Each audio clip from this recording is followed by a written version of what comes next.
सदगुरु अभिलाष साहब को इस ज़माने में बहुत लोगों ने कबीर कहा। क्योंकि हम लोगों ने कबीर साहब को नहीं देखा है, महात्मा बुद्ध को नहीं देखा है, महात्मा महावीर को नहीं देखा है। यहाँ इस हॉल में जितने महापुरुष लगे हुए हैं फोटो, चारों तरफ देखिए, सभी महापुरुषों के फोटो लगे हुए हैं। बुद्ध, महावीर, कबीर, दयानंद, विवेकानंद, राम, कृष्ण, जितने महापुरुष हैं प्रायः उन सभी का यहाँ चित्र लगे हुए हैं, फोटो। उन सबों को हम लोगों ने नहीं देखा, दर्शन नहीं किया, लेकिन सदगुरु अभिलाष साहब के दर्शन जिन्होंने किया है और जिन्होंने मिला है और जिन्होंने उनका प्रवचन सुना है, उनको लगेगा कि सचमुच सदगुरु अभिलाष साहब इस ज़माने में कबीर ही थे। उनका ज्ञान, उनकी भक्ति, उनका वैराग, उनका प्रेम, उनकी करुणा, उनकी दया, उनका क्षमा कैसा था? एक सागर के समान।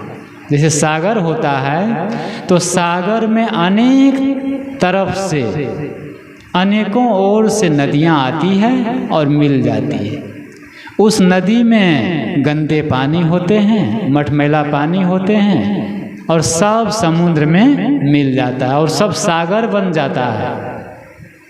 इसी प्रकार सदगुरु अभिलाष साहब की साधना, तपस्या, उनका जो जीवन था प्रतिक्रिया विहीन और स्वरूप लीन।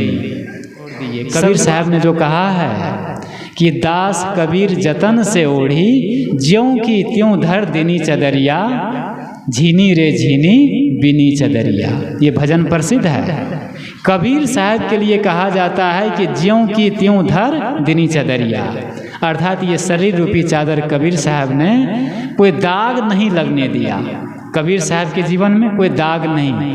वो चीज़ अभिलाष साहब के जीवन में हमने देखा। उनके जीवन में बहुत तूफान आया, आंधी आई, बहुत प्रतिक्रिया आई, बहुत कष्ट आया, सामाजिक और जो भी है, लोगों ने प्रतिक्रिया किया, लोगों ने कष्ट देना चाहा, लेकिन गुरुदेव जी बिल्कुल शांत रहते थे। ऐसा बवंड है, जिंदगी जीना आसान नहीं होता।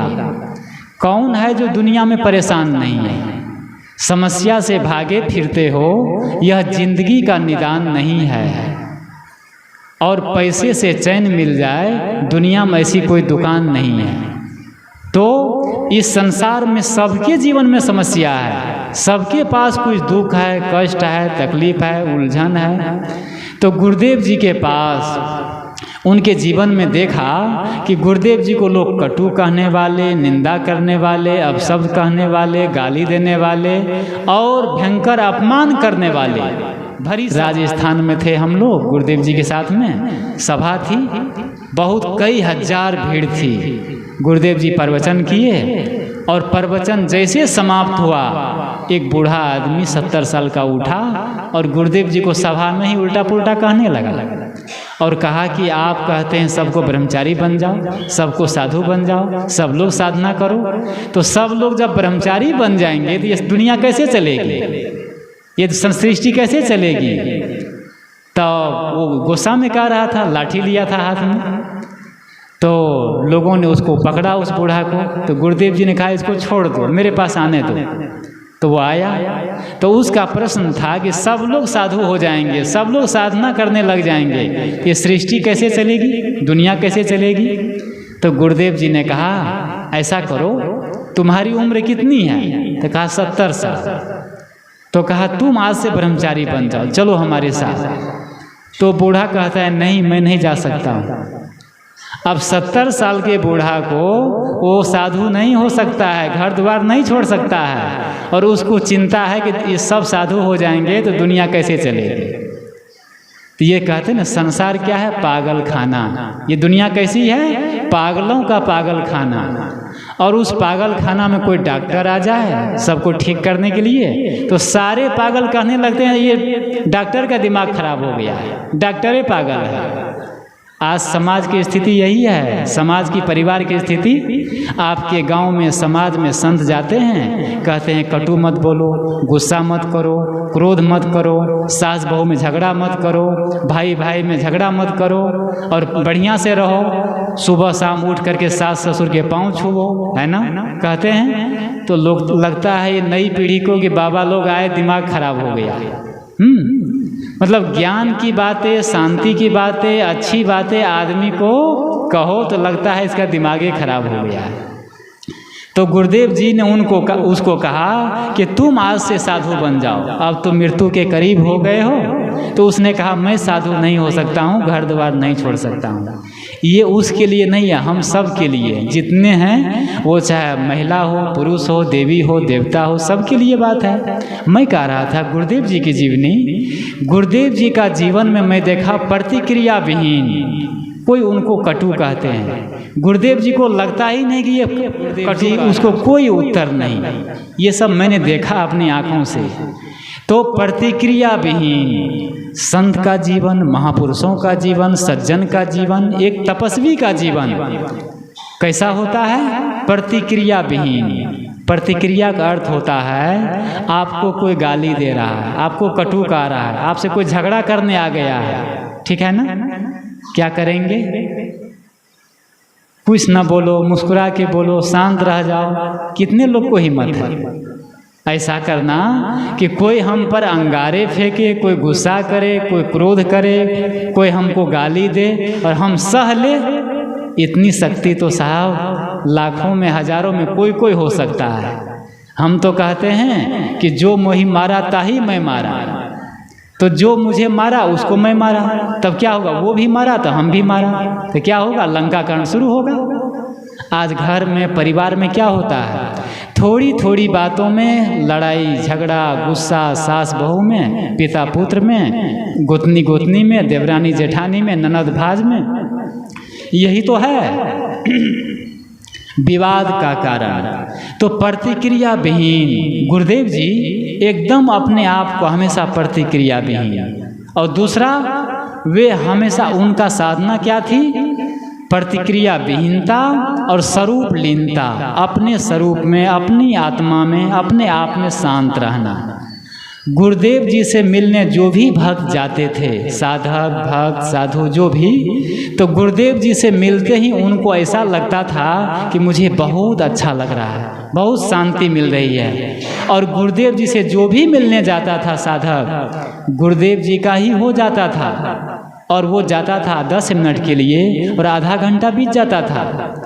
तो इतना उनके पर उनका आभा, उनकी तेज, उनकी साधना, उनकी प्रतिभा। तो सदगुरु अभिलाष साहब की जीवनी पर हम जितना भी कहें वो कम है। तो ये महापुरुषों का जीवन जो है हमें एक रोशनी की तरह है, एक दीपक की तरह है, एक ज्योति की तरह है कि वो जल रहे हैं और हमें भी जलाने के लिए, प्रकाश करने के लिए प्रेरित कर रहे हैं कि हम भी आत्मज्ञान प्राप्त कर सकते हैं, मुक्ति प्राप्त कर सकते हैं, कल्याण प्राप्त कर सकते हैं। और इसी जीवन में प्रेम, शांति, करुणा, दया का हम व्यवहार कर सकते हैं। व्यवहार कर सकते। बैठने से कोई आदमी महान नहीं होता है, किंतु महान आदमी जिस जगह बैठता है वह जगह महान हो जाती है। महापुरुषों की जीवनी, उसके शरीर छूटने के बाद एक लंबा जीवन शुरू होता है। जो महापुरुष होते हैं, जो संत होते हैं, इसी प्रकार घर परिवार में भी जो व्यक्ति, चाहे वो महिला हो, पुरुष हो, देवी हो, देवता हो, जो अपने परिवार में अच्छा से जीवन जीता है, करुणा का व्यवहार करके, दया का व्यवहार करके, सहनशीलता का व्यवहार करके, और पूरे परिवार को प्रेम, शांति, खुशी से, फुहारे से सींचता है, उसका जब शरीर छूटता है तो उसके बच्चे उसके पुण्यतिथि मनाते हैं, बहुत लोग मनाते हैं। और कब तक मनाते हैं? बहुत लंबे समय तक मनाते हैं। तो अच्छे लोगों का जीवन, सज्जनों का जीवन, महापुरुषों का जीवन कैसा होता है? बहुत बढ़िया। और उसके शरीर छूटने के बाद भी एक लंबा जीवन, एक लंबी श्रृंखला शुरू होती है। जिस प्रकार सदगुरु कबीर साहब का शरीर छूटे, आज कितने हो गए?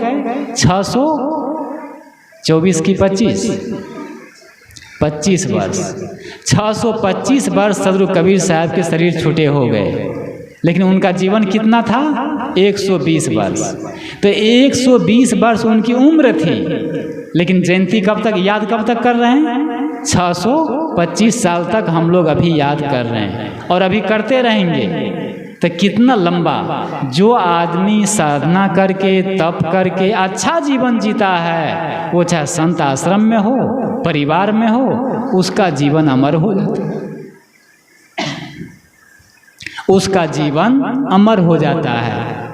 कुछ जो हमारे परिवार की बात है, ज्ञान की बात है, वह यह है कि हम लोग जिस परिवार में रहते हैं, जिस समाज में रहते हैं, वहाँ प्रेम, समता, आपस में मधुरता का व्यवहार बना करके यदि रखेंगे तो हमारा घर स्वर्ग होगा, जीवन अच्छा होगा, बच्चे को अच्छे संस्कार मिलेंगे और आने वाली पीढ़ी के लिए हम एक आदर्श रूप बन जाएंगे। जो साधना की बात है, जो ज्ञान की बात है, वो पारिवारिक और व्यवहारिक जो बात है, हम लोग जिस परिवार में रहते हैं, जितने लोग हैं, उन सब के बीच में हम प्रेम, सहनशीलता, मधुरता और एक दूसरे को सह लेना, सहनशीलता, जो सह लेता है वह संत बन जाता है, वो देवता बन जाता है, वो भगवान बन जाता है। तो मनुष्य का सबसे बड़ा गुण है सहनशीलता।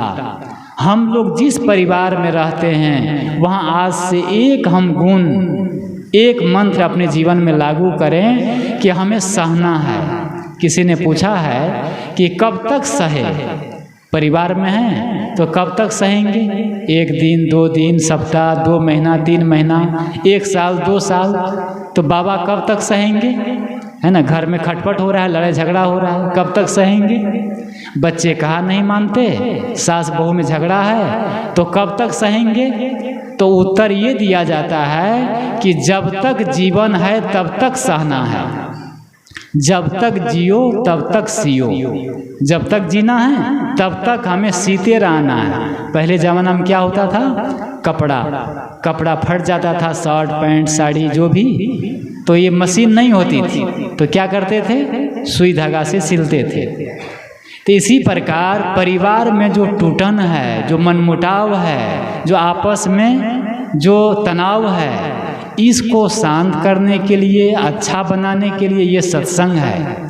आपके परिवार में प्रेम, करुणा, दया और शांति का स्थापना यदि कहीं से हो सकती है, तो कोई मंत्र जाप से नहीं, कोई मंदिर मस्जिद और गंगा नहाने से नहीं, वो हो सकता है संतों के सदाचरण सुन करके, अच्छी बातें सुन करके, सदुपदेश सुन करके, ज्ञान की बातें सुन करके। जो आदमी संतों के उपदेश सुन करके अपने जीवन में धारण करे और अपने परिवार में वैसा जिए, तो उसका जीवन तुरंत बदलने लगता है, तुरंत बदलने लगता है।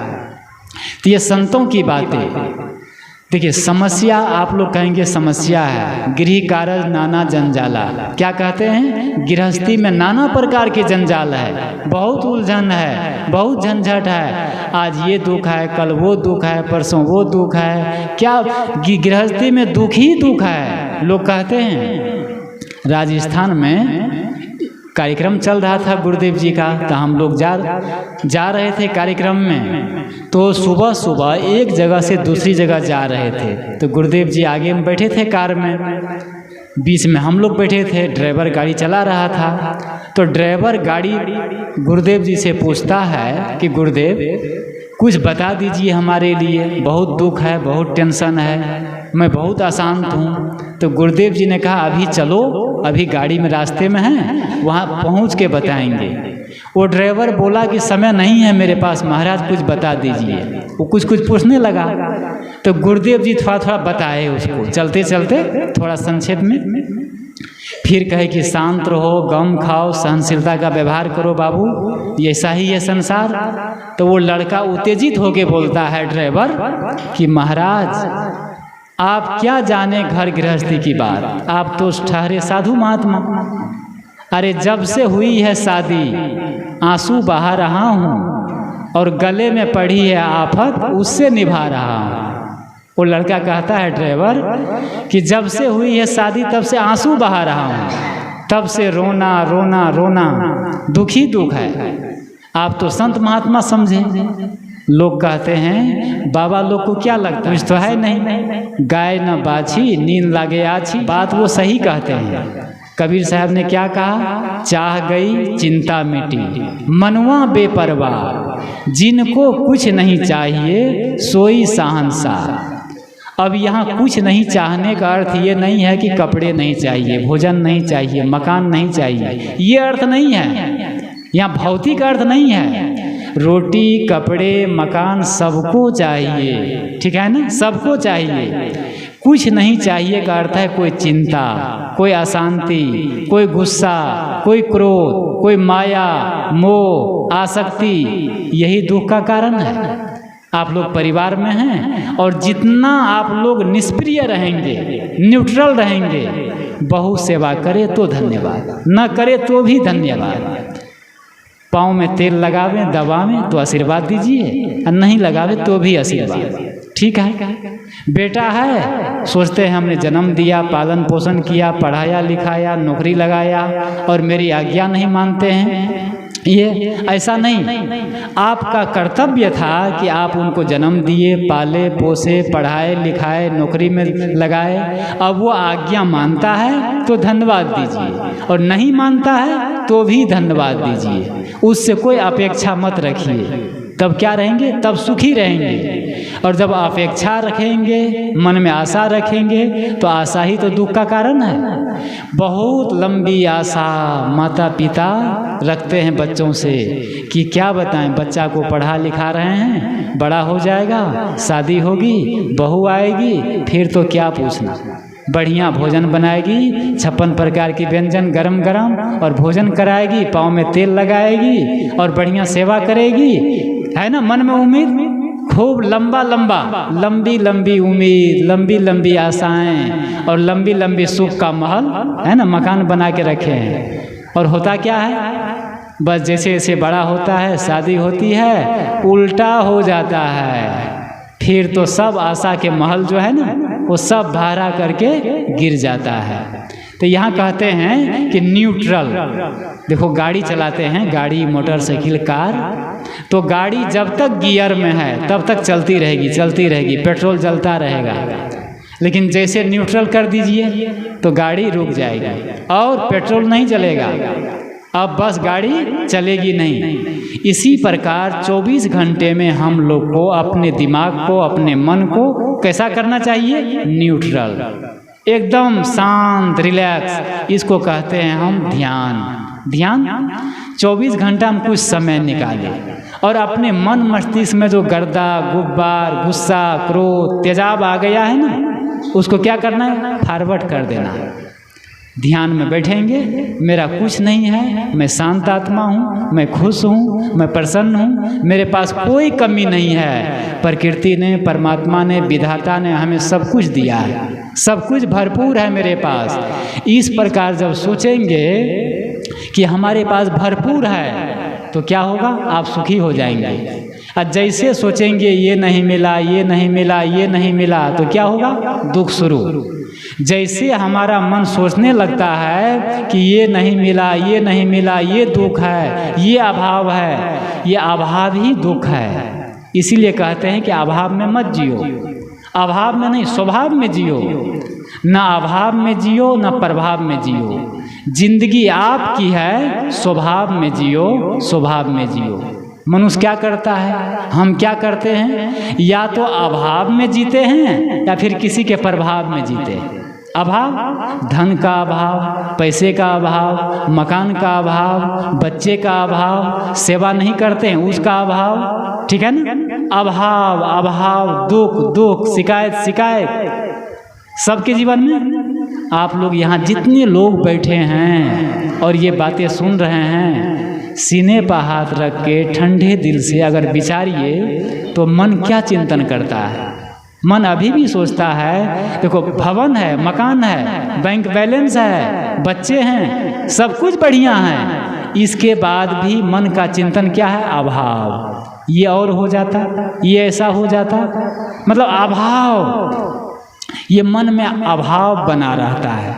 और ये अभाव ही दुख है, और वो हर जगह लागू होता है। वो बच्चे से, चाहे पति पत्नी से, सास बहू से, देवर जेठान से, सबसे अभाव लगता है। शिकायत, अभाव नाम शिकायत, शिकायत बनी रहती है। जिस समय आपके मन में, आपके दिमाग में कोई शिकायत नहीं है, कोई शिकवा शिकायत नहीं, कोई अभाव नहीं, समझिए वह क्षण आपका दिमाग, आपकी आत्मा, आपका हृदय भगवान का घर है, स्वर्ग का वास है। तो अभाव में नहीं, और अभाव से छूटते हैं तो प्रभाव में जीते हैं, किसी के प्रभाव में, दबाव में, किसी के दबाव में जीते हैं। सदगुरु कबीर साहब ने कहा है, धर्म की परिभाषा क्या है, पाप क्या है और पुण्य क्या है। इस दुनिया में दो ही चीज है ना, पाप और पुण्य, और तीसरा नहीं है। पाप क्या है और पुण्य क्या है? निंदा, चुगली, ईर्ष्या, द्वेष, झूठ, कटु वचन, द्वेष, ये सब क्या है? ये पाप है। और पुण्य क्या है? प्रशंसा करना, खुश रहना, दूसरों को देख करके एकदम प्रसन्न हो जाना, और सबके साथ मीठा बोलना, सबके साथ दिल, सीने से कोई आता है उनसे आप सीने से लगा लीजिए, मुस्कुराइए, ये सबसे बड़ा धर्म है, ये पुण्य है। तो पाप पुण्य की परिभाषा है कि किसी की हम निंदा कर रहे हैं, चुगली कर रहे हैं और द्वेष कर रहे हैं, झूठ बोल रहे हैं, तो ये सबसे बड़ा पाप है। कबीर साहब ने कहा, सांच बराबर तप नहीं, झूठ बराबर पाप, जाके हृदय सांच है, ताके हृदय आप। कबीर साहब कहते हैं, सांच बराबर तप नहीं, जिसके हृदय में सत ज्ञान, सत विचार, सत उपदेश, सतवाणी और सत भावना है, उसके अंदर में पुण्य है, परमात्मा का वास है, लक्ष्मी का वास है और स्वर्ग का वास है। किसके हृदय में? जिसके जीवन में सत का पालन करता हो, सत बोलता हो। तो सत जहाँ है वहाँ पर पुण्य है, और जहाँ झूठ बोलता है वहाँ पर पाप ही पाप है। जो आदमी झूठ बोलता है वो जीवन में सब पाप करता है। जो आदमी झूठ बोलता है उससे कोई पाप नहीं छूटेगा। एक मैसेज, एक लड़का, एक लड़की की शादी होने वाली थी, तो लोग देख सुन के पसंद कर लिए थे बढ़िया आपस में। तो दोनों तरफ से लोग कहे, मेहमान, कि देखो आप पसंद हो गया, सब कुछ बढ़िया हो गया, लेन देन सब फाइनल हो गया, लेकिन लड़का लड़की को भी एक बार एक आपस में मिल ले, बात कर ले, क्योंकि जीवन जीना तो उन लोग को है, आपस में वो लोग भी बातचीत कर ले, वो लोग आपस में प्रेम और पसंद है कि नहीं। तो आजकल कहाँ ले जाते हैं? या तो पार्क में ले जाएंगे, कोई मंदिर में ले जाएंगे, कहीं एकांत जगह, तो एक पार्क में ले गया। पार्क में उधर से भी कार आई, इधर से भी कार गई, और चबूतरा पर दोनों बैठ गए, लड़का लड़की दोनों, और बातचीत होने लगी। तो लड़का प्रश्न करने लगा लड़की से, फिर लड़की भी प्रश्न करने लगी। तो लड़की पूछती है, लड़की, कि आप के जीवन में कोई विकार तो नहीं है? लड़का ने कहा, नहीं, कोई विकार नहीं है। लड़की ने पूछा, आप चोरी तो नहीं करते हैं? कहा, नहीं। कहे, आप गुटखा तो नहीं खाते हैं? कहा, बिल्कुल नहीं खाता हूँ। कहे, शराब तो नहीं पीते हैं? कहे, बिल्कुल नहीं पीता हूँ, शराब वराब कभी नहीं पीता हूँ। तो कहा कि आप जुआ तो नहीं खेलते हैं? कहा, नहीं। इस प्रकार लड़की ने 51 प्रश्न पूछा।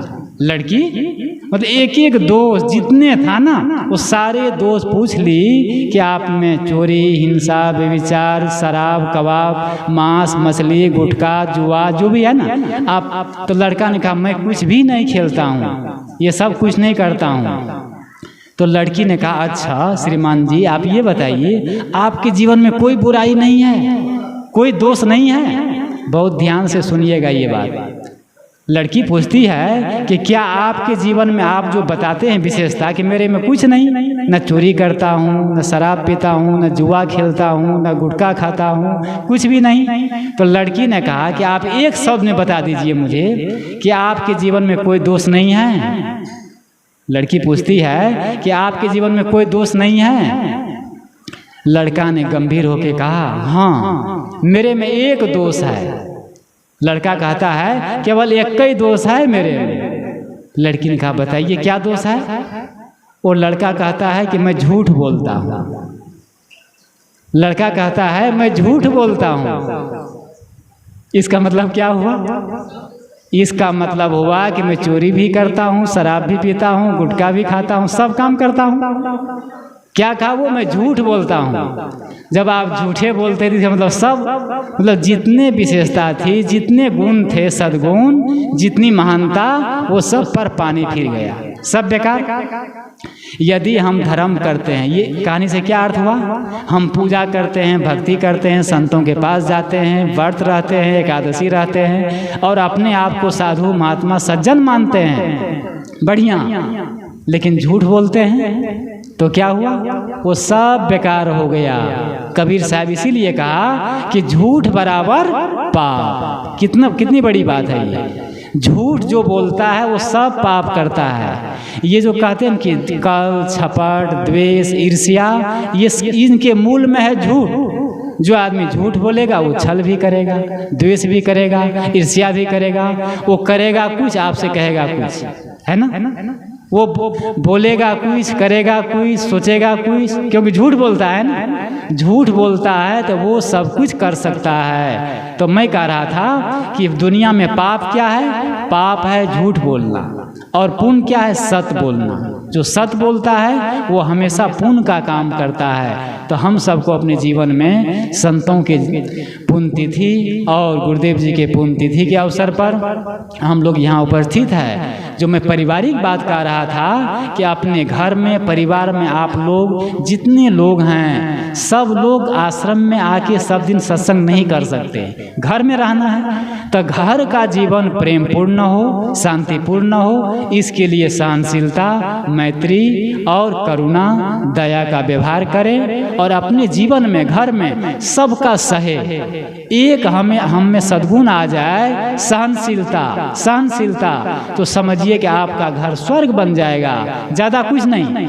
कोई कटु कहते हैं, हमारे अनुसार नहीं करता है तो हमें दुख होता है। गुस्सा कब आता है? क्रोध कब आता है? हमारा मूड कब खराब होता है? जब हमारे अनुसार से सामने वाला नहीं करता है ना? सामने वाला नहीं करता है तो गुस्सा आता है, क्रोध आता है। तो अब ये बताइए कि हमारे अनुसार से सब लोग कितना करेंगे? हम दूसरे के अनुसार से कितना करते हैं? कर पाते हैं? नहीं करते हैं। अपनी अपेक्षा पूरी नहीं होने से दुनिया यदि स्वार्थी है तो हम, दुनिया से अपेक्षा रखने वाले हम घोर स्वार्थी है। क्या कहते हैं कि अपनी अपेक्षा पूरी नहीं होने से, हमारी अपेक्षा, हमारा स्वार्थ पूरा नहीं होने से दुनिया स्वार्थी है। तो दुनिया से स्वार्थ रखने वाले हम भी तो रखते हैं ना कोई, हम भी तो घोर स्वार्थी है, कहाँ जाएंगे? तो हमारे मन के अनुसार कोई नहीं कर सकता है। ये शांति, मुक्ति, भक्ति का जो मंजिल है, जो रास्ते हैं, ये अकेले का है, ये सत का है, ये धर्म का है। जैसे भोजन करते हैं, जो भोजन करेगा उसका पेट भरेगा, भूख मिटेगी, प्यास बुझेगी। इसी प्रकार जो भजन करेगा, तप करेगा, साधना करेगा, दान करेगा, धर्म करेगा, उसके जीवन में सुख, शांति और अच्छा धर्म का वास होगा। ये सब अपना है हमारे। केवल ये दूसरों के भरोसे, भगवान के भरोसे और देवी देवता के भरोसे और दूसरों के भरोसे हमारा कल्याण होने वाला और मंजिल मिलने वाला मुक्ति रूपी ये नहीं है। किसी ने कहा है, मंजिलें उनको मिलती है जिनके सपनों में जान होती है। केवल पंखों से कुछ नहीं होता, हौसले हो तो उड़ान होती है। परिंदों को नहीं दी जाती है तालीम उड़ानों की, वह खुद ही तय करते हैं मंजिल आसमानों की। रखते हैं हौसला आसमानों को छूने की, उन्हें नहीं होती है परवाह नीचे गिर जाने की। एक पक्षी है, वो पक्षी जैसे बच्चा होता है वो अपने आप उड़ता है। दाना उसके माता पिता दे देते हैं, थोड़ा सा वो उड़ने लगा, वो अपने उड़ता है। इसी प्रकार हमें ज्ञान, भक्ति, शांति, मुक्ति को जो संत महात्मा, गुरुजन, पुस्तक और टीवी में हम देख रहे हैं सब, तो ज्ञान की बातों को सुन करके, अच्छी बातों को सुन करके हम अपने अंदर में ज्ञान का दीपक जलाएं, भक्ति का दीपक जलाएं, श्रद्धा का दीपक जलाएं और हम ये शांति और मुक्ति रूपी मंजिल पर चलें तो हमारा कल्याण होगा, लाभ होगा और हमें शांति मिलेगी। तो ये सब कल्याण की बातें, शांति की बातें हमारे अपने लिए हैं और ये सब हमें स्वयं को करना है। ये जो परिवार की बातें, धर्म और व्यवहार अलग अलग नहीं है। आपका व्यवहार सुंदर होगा तो परमार्थ अपने आप सुंदर होगा। अगर आप दान देते हैं तो आपका मन शुद्ध होगा, किसी को आप चाटा मारते हैं तो मन अशुद्ध होगा, है कि नहीं? किसी को आप खिला करके देखिए, किसी को आप एक दिन भोजन करा करके देखिए आपका मन की स्थिति। जैसे हम दूसरों को भोजन देते हैं खाने के लिए, आत्मा शुद्ध होने बढ़िया, मन एकदम अच्छा फीलिंग करती है और अपना पेट अभी भूखा है लेकिन लगता है कि नहीं, मस्तिष्क बहुत अच्छा महसूस होता है हमें। इसीलिए दान, धर्म, परोपकार, सेवा, भक्ति ये हमारे अपने लिए हैं। एक छोटा सा कहानी कह के मैं विराम दूंगा। कई बार सुने होंगे आप लोग, लेकिन इस प्रसंग में हम लोग जो यहाँ बैठे हैं बहुत महत्वपूर्ण है कि यदि हम जो देते हैं हमें जीवन में वही मिलता है। हम जो देते हैं वही मिलता है। तो हम सब अपने जीवन में, एक बच्चा था, उसका माँ जो थी, पिता था, वो 9 साल में शरीर छूट गया और माँ थी, माँ का 11-12 साल में शरीर छूट गया। तो बच्चा अनाथ हो गया। मैं संक्षेप में कहता हूँ, इसका जो मूल हमें जो लेना है सार बातें, वो अनाथ हो गया। उसके ददियाल में कोई नहीं था और ननिहाल में भी कोई नहीं था, कोई नहीं। तो वो अनाथ हो गया। लेकिन वो अपने आप को, बच्चा जो था ना 12 साल का, वो कहता है मैं भले मेरे ददियाल में कोई नहीं है, ननिहाल में कोई नहीं है, लेकिन मैं अपने आप को अनाथ होने नहीं दूंगा। वो बच्चा स्कूल में जाता, पढ़ता और घर में आता, शहर में काम करता, मेहनत करता, शहर में जाता, कुछ खरीद बिक्री करके बेच देता और जो पैसा होता उससे दाल चावल लाता, बना के खा लेता। दिन भर वो पढ़ाई करता, रात में शाम को जाता 5 बजे, शहर में कुछ काम कर देता। ऐसा करते करते बरसों बीत गया। एक दिन जब वो मार्केट में गया शाम को काम खोजने के लिए, काम नहीं मिला, भूखे रह गया, अन्न नहीं मिला, आ गया, पानी पी के सो गया। दूसरा दिन गया, दूसरा दिन भी काम नहीं मिला, फिर भूखे आके सो गया। सुबह स्कूल चला गया, तीसरा दिन भी वो गया तो काम नहीं मिला। अब तो उसका शरीर जवाब देने लगा, बच्चा का, लड़का का 12 साल का। वो सोचता है अब बिना मांगे काम नहीं चलेगा। वो आशा से शहर में गया और एक बड़ी बिल्डिंग थी, बड़ा भवन था, वहाँ एक गेट पर जाके खटखटाता है, बेल दबाता है तो गेट खुलता है। गेट खुलता है, एक मोटी ताजी महिला, उधर से बूढ़ी माता निकलती है। वो बच्चा को देखती है, चेहरा सूखा हुआ, बिल्कुल उदास। वो माता जी कहती है, बेटा क्या चाहिए तुमको, बोलो, दरवाजा क्यों खटखटाया, तुमको क्या चाहिए? वो लड़का मांगने ही वाला था, लेकिन वो अपने आप को संभाल लिया। वो संकल्प किया था कि मैं मर जाऊंगा लेकिन मैं अनाथ होने नहीं दूंगा। वो बच्चा कहता है, लड़का कहता है, माँ मुझे कुछ नहीं चाहिए, मुझे एक गिलास पानी दे दो। वो माँ समझ गई, कुछ भाव गई। वो माता जी जाती है अंदर में, चूल्हा पर दूध था, दूध मट्ठा वाला दूध बढ़िया, वो शीशा के बड़ा गिलास में एक गिलास दूध वो भर के लाती है और बच्चा को दे देती है। वो गिलास में कम से कम 3 पाव दूध था। बच्चा पी गया। जब पिया तो उसको कुछ ताकत आया, कुछ शक्ति आई। वो बच्चा अपने पैंट के गोजी में हाथ देता है, पैसा नहीं मिला। वो बच्चा ने कहा, माँ आपने मुझे दूध पिलाया, इसके बदले में मैं आपको दूं तो क्या दूं, बताइए। उस माँ ने कहा, बेटा देने लेने की क्या बात है, आज तुम्हारी काम में मैं आई, कल तुम भी किसी के काम में आ जाना, यही धर्म है। बस ये घटना खत्म हो गई। अब 25 साल बाद की घटना घटती है। वो माताजी बूढ़ी हो गई, कैंसर की बीमारी हो गई और वो बहुत जगह इलाज कराए, ठीक नहीं हुआ। अंतिम में मुंबई में ले जाकर के सबसे बड़ा हॉस्पिटल में, वहाँ उसके बेटे ज़मीन बेच करके और जाके वो भर्ती कर दिया। वहाँ जब भर्ती किया तो वहाँ को जो मैनेजर था, बड़ा डॉक्टर था, वो उसका नाम पता सब कुछ देखता है और अपने बड़े बड़े डॉक्टर से कहता है इस माता जी का इलाज करो सबसे पहले। डॉक्टर उसमें भीड़ गए इलाज करने के लिए। 3 महीने वहाँ भर्ती रही और बड़ा हॉस्पिटल। 3 महीने के बाद उसका कैंसर ठीक हो गया, बीमारी ठीक हो गई। माता जी को छुट्टी मिल गई। उसके 2 बेटे थे और बस बैठे थे बाहर आकर के। अब बिल आने ही वाला है, 3 महीने के जो बिल है ना इलाज का बिल। वो माता जी एकदम दुखी है कि अब मेरा बेटा सब ज़मीन बेच दिया है और पता नहीं 3 महीने का इतना बड़ा हॉस्पिटल है, कितना बिल आएगा इसमें, कितने लाख बिल आएंगे इसका, ये दवाई का इलाज का। वो माता जी उधर से आया, एक कंपाउंडर आया और लिफाफा लेकर के, बड़ा लिफाफा, वो लेक बिल पैसा और वो माता जी के हाथ में देता है। माता जी हाथ कांपते हुए और वो बिल लेती है और वो फाड़ती है। जब वो लिफाफा फाड़ती है तो उसमें से एक छोटा सा कागज निकला। कागज, उस कागज में लिखा हुआ था, प्यारी माता आप बिल की चिंता मत करें, आपने तो ये बिल का भुगतान आज से 25 साल पहले ही चुकता कर दिया था और मैं वही 1 गिलास दूध वाला बच्चा हूँ। उसमें लिखा था कि मैं वही 1 गिलास दूध वाला बच्चा हूँ, आपने 25 साल पहले ही इस बिल का भुगतान कर दिया था। वो माता जी समझ जाती है कि ये आदमी कोई नहीं, वही बच्चा है जो आज पढ़ते पढ़ते इस बड़ा हॉस्पिटल का मैनेजर बन गया, डॉक्टर बन गया और आज देखो 25 लाख का बिल ये 1 गिलास दूध में उसका माफ कर दिया।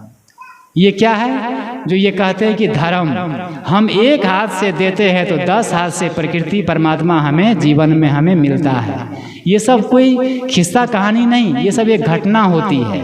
तो हमें धर्म क्या है, हमें निस्वार्थ भाव से और श्रद्धा भाव से यदि हम संतों के पास, धर्म के पास और अच्छी जगह जा कर के हम श्रद्धा सुमन समर्पित करते हैं और भाव अपना समर्पित करते हैं तो सचमुच हमारा भाग बनता है, हमारा परिवार अच्छा बनता है और हमारा लोक परलोक बनता है और इसी जीवन में हमें सुख और शांति की अनुभूति होती है। इसी के साथ मैं अपनी वाणी को विराम दूंगा।